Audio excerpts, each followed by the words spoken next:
Assalamualaikum warahmatullahi wabarakatuh. Aku Inafianti dengan NIM lahir 047 dari kelas Gizi 5B akan mempresentasikan terkait 24 Hours Food Recall Method pada mata kuliah Survei Konsumsi Pangan. Pertama-tama, apa sih 24 Hour Food Recall Method itu?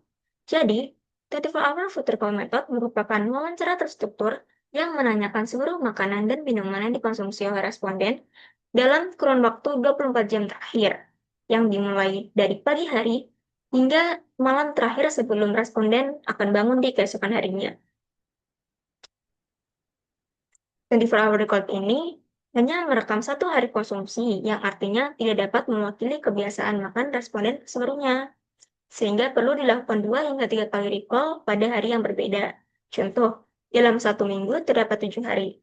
Pewawancara bisa memilih 2 atau 3 kali dia ingin melakukan sesi wawancara kepada responden.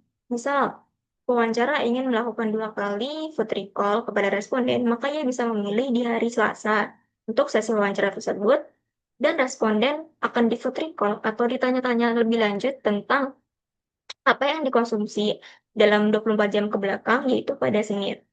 Berikutnya, dalam jeda 2 hingga 3 hari, wawancara bisa melakukan sesi eh, recall lagi kepada responden di hari Jumat untuk merecall konsumsi yang telah dikonsumsi konsumsi yang telah dimakan oleh responden pada hari Kamis. Metode ini menggunakan multiple pass method atau MPM pada prosedurnya untuk meningkatkan akurasi, sehingga variabilitas intra-individu pun dapat dikoreksi secara statistik. Metode ini digunakan secara luas dalam survei nasional dan penelitian klinis. Dalam pelaksanaannya, pewawancara bisa menyiapkan formulir recall 24 jam serta alat tulis dan alat untuk memperkirakan ukuran porsi. Bisa dalam bentuk timbangan rumah tangga, model makanan, juga foto makanan, untuk mempermudah responden dalam menentukan URT atau ukuran rumah tangga. Karena misal setiap satu mangkok dalam gambaran pewawancara dan juga gambaran responden itu biasanya akan berbeda. Sehingga kita perlu foto makanan untuk memastikan bahwa satu mangkok yang kita maksud dalam ukuran 200 gram atau sebagainya itu adalah sebagai berikut. Lalu kita masuk ke tahap berikutnya, yaitu prosedur atau step.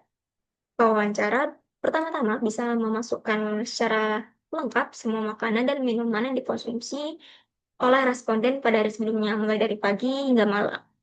Lalu memasukkan juga metode atau jenis pengolahan masakan tersebut, dan apabila responden mengkonsumsi makanan yang mengambil dari brand, maka wawancara bisa memasukkan nama brand tersebut.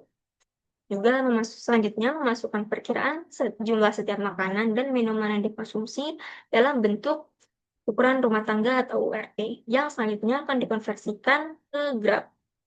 Setelah data-data tersebut kita masukkan, maka yang selanjutnya harus kita lakukan adalah melakukan peninjauan ulang. Apabila sudah tidak ada yang keliru, maka penarikan kembali food recall untuk memperkirakan asupan makanan rata individu akan bisa dilakukan di hari berikutnya.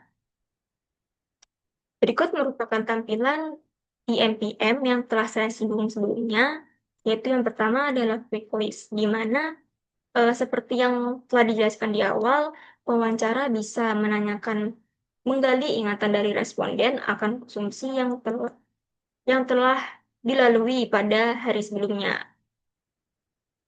Di sini pewawancara tidak boleh memberikan clue kepada responden. Contoh, minuman itu kan banyak jenisnya.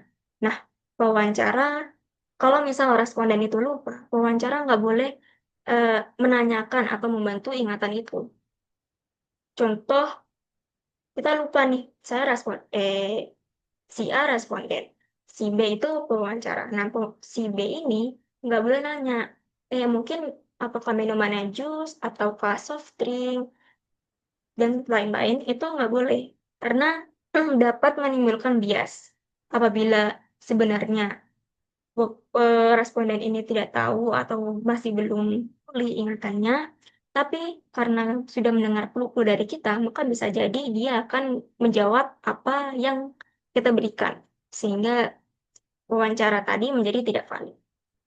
Selanjutnya adalah forgotten foods, di mana seringkali ada beberapa jenis makanan yang terlupa karena dianggap bukan makanan pokok seperti snack, buah, sayur. Nah, apabila itu terlupa, maka pewawancara bisa menanyakan di sesi kali ini.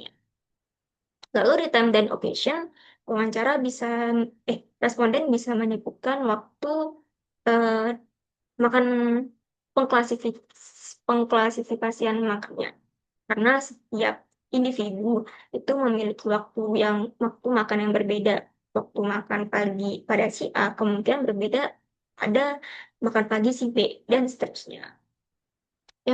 Selanjutnya yaitu detail cycle untuk menanyakan lebih detail terkait jenis pengolahan, lalu berapa banyak yang dikonsumsi dalam bentuk ukuran rumah tangga pastinya, lalu di final goal.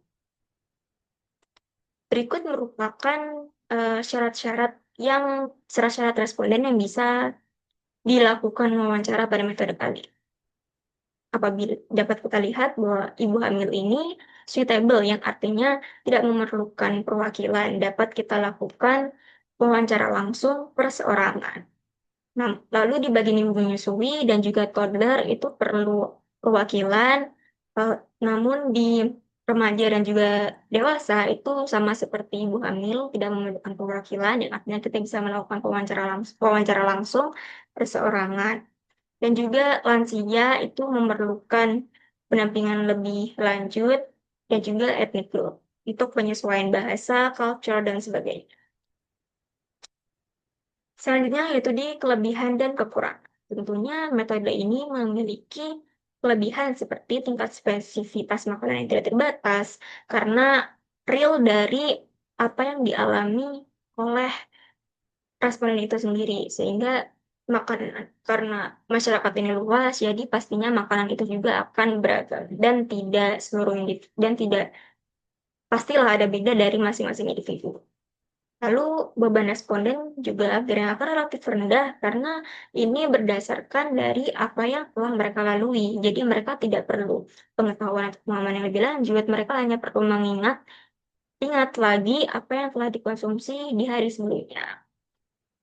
Sehingga prosedur juga tidak akan mengubah dari data pola asupan makanan tersebut. Wawancara pun akan relatif lebih cepat selesai, yang estimasi kurang lebih 20 hingga 30 menit. Namun tentunya kekurangan-kekurangan ini, apa sih? Cuk. Namun tentunya ada beberapa kekurangan seperti mengingat food recall 24 hour ini yang artinya bergantung pada kemampuan responden dalam mengingat asupan secara akurat, maka akan memungkinkan responden ini mengalami bias. Kayak sebenarnya responden ini nggak terlalu ingat sama apa yang dia makan kemarin, tapi karena nggak ada clue dan daripada jawab nggak tahu, ya udah mereka bisa jadi akan menjawab makan makanan yang lain yang sehingga dapat menimbulkan kayak analisis data tuh jadi tidak sesuai. Analisis gizi, kecukupan asupan harian dan sebagainya itu jadi tidak sesuai dengan kondisi yang responden alami. Sehingga beban pewawancara jadinya akan lebih tinggi dan dapat memakan banyak sumber daya apabila terjadi pengolahan akibat salah data. Proses pengkodean dan konversi data menjadi nutrisi memakan waktu dan tenaga yang lebih, sehingga membutuhkan pengkode dia terlatih dan program analisis serta basis data nutrisi. Untuk hal ini, maka apa aja sih yang harus kita lakukan dalam meminimalisir potensi error? Yang pertama-tama, kita bisa menggunakan lebih dari satu kali recall, yaitu 2 hingga 3 kali tanpa berurutan untuk menghindari adanya random error. Lalu desain survei dengan menghindari hari raya atau feast days. Kenapa kita perlu melakukan poin 2 ini? Karena konsumsi masyarakat pada hari raya itu cenderung akan naik daripada konsumsi pada saat puasa. Karena kan kalau puasa kan ya kita puasa, sedangkan kalau hari raya kita biasanya banyak jajan, terus banyak ke rumah-rumah. Jadinya kita masak opor ayam juga. Jadi kayak kita lebih-lebih makannya itu ya di hari raya. Sehingga tidak dianggap tidak efektif lah untuk dilakukan kajian ini. Selanjutnya, tidak menggunakan pertanyaan yang menggiring atau komentar menghakimi.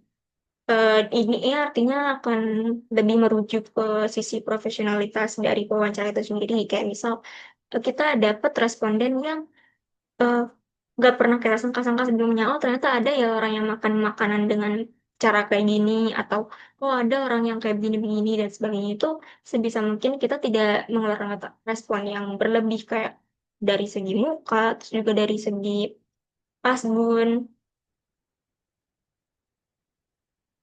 dan sebagainya. Lalu melatih penggunaan bahasa dan hindari penilaian subjektif untuk menghindari bias pewawancara, sehingga mengurangi beban responden dan sertakan alat bantu standar untuk menghindari kesalahan estimasi porsi, seperti yang telah saya sebutkan sebelumnya.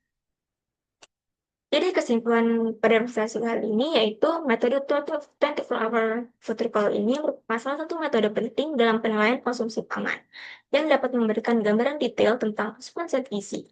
Namun, agar hasilnya valid dan representatif, maka diperlukan prosedur standar seperti multiple pass method, pengulangan recall pada beberapa hari, serta analisis statistik yang tepat. Ketiga jurnal yang direview menegaskan peran 24-hour field recall baik sebagai alat utama maupun sebagai reference metode dalam penelitian gizi. Berikut merupakan sumber rujukan referensi, yaitu berupa 3 jurnal yang telah saya lakukan sebelumnya untuk menyusun PPT pada kali ini. Sekian, terima kasih. Assalamualaikum warahmatullahi wabarakatuh.